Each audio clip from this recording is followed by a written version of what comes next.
कान में जो बोल कर जाता है, शिवजी नंदी पर बैठकर उस भक्त के दरवाजे पर उसका कल्याण करने के लिए प्रदोष के दिन प्रदोष काल में पहुंचते हैं।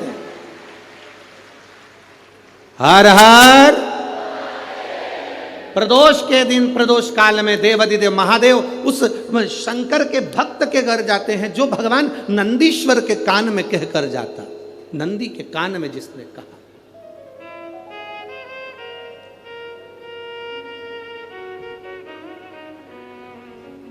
शंकर भगवान के इस शिवलिंग का स्मरण आप करेंगे। बीच में जो एक मोटी सी लाइन होती है, इसको अशोक सुंदरी कहते हैं। सब लोग दर्शन करें, जम के बोलो जरा, करें। अशोक सुंदरी की जगह जहां पूरी हो जाती है, उसके बीच में शिवलिंग और उसके बीच में थोड़ी सी जगह खाली आती है। करें दर्शन, समझना जरा बहुत अच्छे से।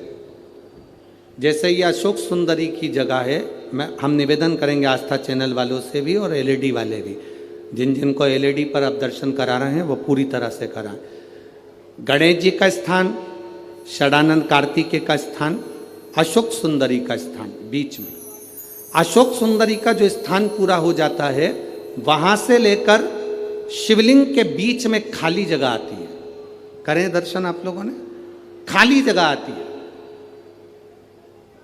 उस खाली स्थान की जो महत्वता है, ये जो अशोक सुंदरी से लेकर बीच में जो जगह है, ये भगवान शंकर की जो धर्म पत्नी है माता पार्वती, उनकी जो योगनियां हैं 64 योगनी, उनकी जो शक्ति पीठें हैं, उनकी जो सिद्धता है, उनकी जो सिद्धियां हैं, ये अशोक सुंदरी से शंकर के शिवलिंग के बीच में जो खाली जगह होती है, इस स्थान पर 64 योगनियां, देवियां, अष्ट सिद्धियां, नवनिधियां सब इस स्थान पर रहती है। इसलिए हमारे यहाँ शिव महापुराण की कथा कहती है, पूर्ण पूजन के बाद अगर कोई नारी, कोई पुरुष, कोई बच्चा, कोई बुजुर्ग अपने मन की बात का स्मरण इस जगह पर हाथ को रखकर, जैसे किसी के हृदय पर हाथ रखते हैं तो दिल धड़कता हुआ स्मरण होता है, उसी तरह यहाँ स्पर्श करेंगे और स्पर्श कर कर जब अपने मन की बात कहते हैं तो देवाधिदेव महादेव नंदी के साथ आकर प्रदोष के दिन कार्य की सिद्धता पूर्ण करते हैं। उस स्थान की मूलता होती है, वो स्थान समझ में आएगी ना जगह? अरे बोलो तो जम के। नहीं समझ में आई हो तो एक बार फिर वापिस समझ लीजिए, फिर समझो वापिस। स्थान देखिएगा, अपने को भगवान की कृपा से यहाँ नागपुर में शंकर जी का शिवलिंग कोई ने कागज का बनाकर यहाँ जो भेजा, ये काम बाबा की कृपा से आप लोगों के स्मरण के लिए आया। देखिए जरा, गणेश जी का सुंदरी की मोटी सी लाइन, अशोक सुंदरी की लाइन जहाँ खत्म होती है, वहाँ से जो शिवलिंग रखा है, इसके बीच की जो जगह है, ये जो बीच में अशोक सुंदरी के स्थान से लेकर शिवलिंग के स्थान के बीच में जो खाली जगह है, ये 64 योगनियाँ, अष्ट सिद्धियाँ, नवनिधियाँ, सब कुछ मेरे देवाधिदेव महादेव ने माता पार्वती को अपने चित्तवृत्ति के साथ यहाँ अनुमति प्रदान कर रखी है। वहाँ का स्पर्श, वहां का मात्र स्पर्श और हमारे दिल की बात, शंभो शरणे पड़ी मांगू घड़ी रे दुख काटो दया करी ने दर्शन। उस स्थान का स्पर्श हमें सुख देता, स्थान का स्पर्श। तरफ कहीं पर भी घूम लो, फिर लो, तुम्हारी मर्जी, तुम्हारा मन। पर शिव महापुराण की कथा जब चलती है, व्यास जी महाराज अगर शिव महापुराण के इस व्यास पीठ पर, कोई भी व्यास जी अगर शिव पुराण की पीठ पर बैठ गए, कथा चालू हो चाहे ना हो, अगर व्यास पीठ पर, शिव पुराण की पीठ पर बैठ गए, तो जहां भक्त बैठते हैं उसके सामने, इस व्यासपीठ के ठीक सामने नंदी का स्थान हो जाता है। नंदी के स्थान को चाहे जजमान हो, चाहे कोई मंत्री हो, चाहे कोई मिनिस्टर हो, चाहे कोई कलंत्री हो, उसको भी यहाँ से वहाँ सामने से हम निकलने नहीं देते। क्यों? क्योंकि वो निकल तो जाता है पर बाद में उसको कष्ट भोगना पड़ता है। इसलिए हम मना करते हैं, इधर से मत जाना, आगे मत जाना, इधर से जाओ, पीछे से जाओ, इधर से पहुंचो, सम्मुख मत जाइए। जितनी दूरी बनती है इस व्यासपीठ के सम्मुख में।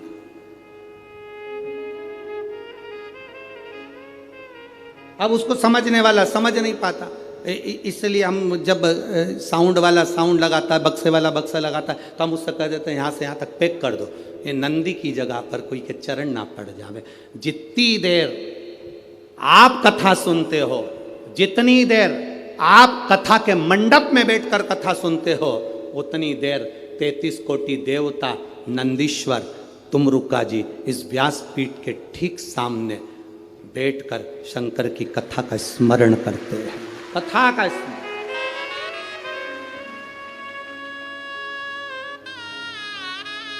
उतनी देर शिव भक्ति का स्मरण वो कर रहे होते हैं। एक चित्त वृत्ति में वो चित्त वृत्ति।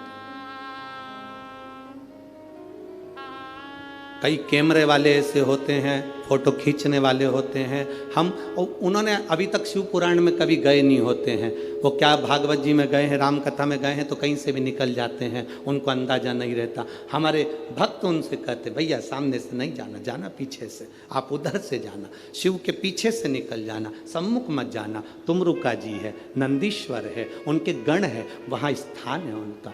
जितनी देर व्यासपीठ पर व्यास जी बैठा है उतनी देर तक वो स्थान मूल है। व्यास जी नीचे उतर गया, तुम पूरी व्यासपीठ पर कहीं पर भी घूमो, जब तक कोई पंडित शिव पुराण वाचने नहीं बैठा तब तक तुम पूरी व्यासपीठ पर कहीं पर भी घूमो, कोई मतलब नहीं। पर जिस समय पर व्यास बैठ गया उस समय पर तुमरुका जी को आवाहन कर कर, नंदीश्वर को आवाहन कर कर, झोली पसार कर, उसको प्रणाम कर कर, आमंत्रित करके, झाड़ू लगा के, बाबा आपका स्थान साफ कर दिया है, आओ आप बैठो तुमरुका जी, आओ नंदीश्वर आप बैठो, आपका स्थान हो गया। 3 बार झाड़ू लगाकर बाबा को स्थान देकर तब व्यास जी व्यासपीठ पर बैठता है शिव पुराण करने के। उस स्थान की मूलता होती है। क्यों व्यासपीठ से कहते हैं कि उठकर जाओ, तुम्हारे शरीर में कैसा भी रोग हो, कितना भी रोग हो, श्री शिवाय नमस्तुभ्यम जिस जगह पर बैठकर तुम कह रहे हो, उस भूमि की रज को केवल स्पर्श कर कर जाना और 3 महीने में हमको बताना कि बाबा ने तुमको हाथ पकड़ा कि नहीं पकड़ा, साधा कि नहीं साधा। ये पत्रों का जो ढेर है, ये इतने पत्र एक एक दिन में आ रहे हैं, इन पत्रों को तो हम पढ़ भी नहीं पाते। आपके पास फुर्सत हो तो इन पत्रों को ले जाना, इसमें मोबाइल नंबर और एड्रेस सब है, और उनके घर जाकर पूछना कि बाबा ने तुमको 3 महीने में दिया कि नहीं दिया। ये उसकी कृपा, ये उसकी उदारता। तुम कहीं पर भी बैठे हो, हम तुम्हें नजर आ रहे नहीं आ रहे, हम तुम्हें दिख रहे ना दिख रहे, तुम दुकान पर बैठे हो, रोड पर बैठे हो, गली में बैठे हो, मोहल्ले में बैठे हो, जहां तक तुम्हें आवाज जा रही है, चाहे माइक कहीं तक लगे हैं, चोंगे कहीं तक लगे हैं, जहां आवाज जा रही है वहां तक अगर आप कथा सुन रहे हो, मतलब तुम्हारे चित्त वृत्ति में शिव समाया है। वो कृपा करेगा, निश्चित है, तेरी झोली भरेगा, वो निश्चित है। खाली ना जाता कोई दर से तुम्हारे, खाली न जाता कोई दर से तुम्हारे, मैं भी खड़ी हूँ नन्ही बाह पसार, अपने हृदय से लगा लो, लगा लो, गिरा जा रहा हूँ, उठा लो, उठा लो, भोले अपने दर से अब तो न टालो, गिरी जा रही हूँ, रूठा ये समझना हमको है। शंकर के एक एक भाव को समझना हमको है। शिव की भक्ति का क्या फल है। शंकर की कथा सुनने के बाद हमें भी जिंदगी में मौका मिले तो 5 दुर्बा, कितनी दुर्बा जम के बोलो जरा, 5 दुर्बा 1 बेलपत्र। कभी अगर मौका मिले जीवन में 5 दुर्बा 1 बेलपत्र, 1 अक्षत, 1 चावल का दाना और तीनों पत्तियों पर लगा हुआ चंदन।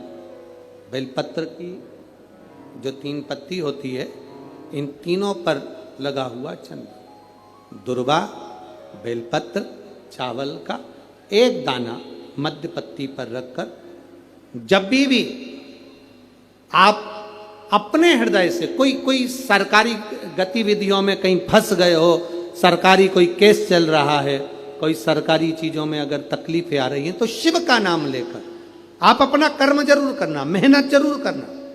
कर्म के साथ में शंकर पर विश्वास रखकर 1 अक्षत का दाना, 1 बेलपत्र, 5 दुर्बा हाथ में लेकर शिव का स्मरण कर कर श्री शिवाय नमस्तुभ्यम कहकर, अगर श्री शिवाय नमस्तुभ्यम भी नहीं कह सकते, पंचाक्षर मंत्र नमः शिवाय, षडाक्षर मंत्र ओम नमः शिवाय, या फिर श्री शिवाय नमस्तुभ्यम बोलकर शिव को जो स्थान आपको बताया है, स्थान देखा है ना, फिर ध्यान देंगे। अशोक सुंदरी से शिवलिंग के बीच की जो खाली जगह है, देख रहे हो आप लोग, एलईडीओं पर ध्यान देना।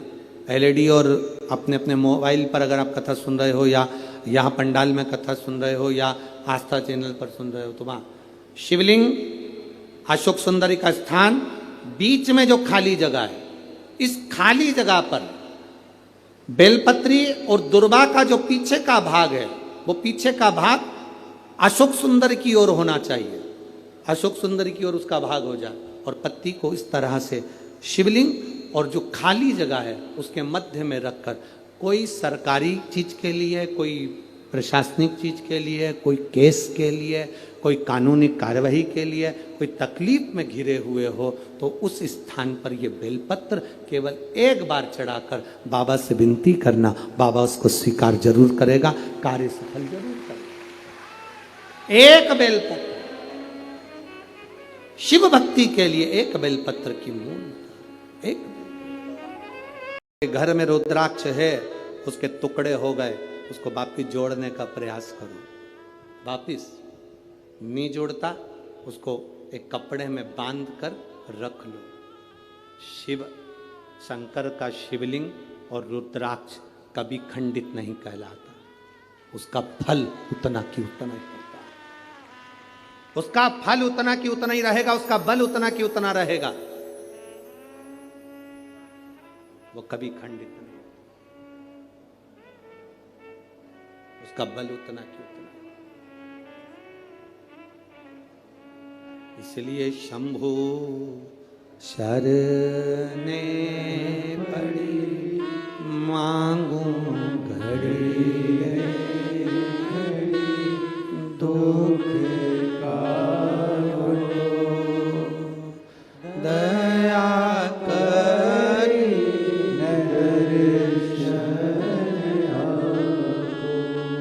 उसका फल कभी समाप्त नहीं होता।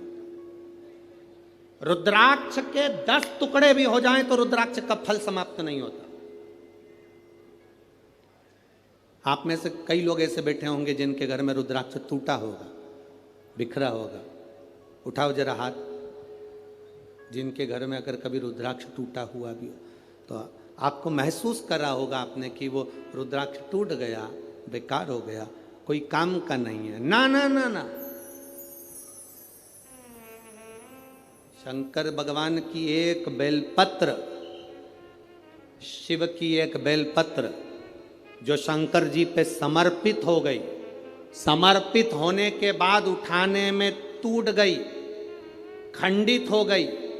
शिव जी पे चढ़ी थी, पूरी थी, पर जब चढ़ने के बाद बहुत सारी उठाई गई तो टूट गई, खंडित हो गई, टूट गई, खंडित हो गई, वो खंडित नहीं कहलाती।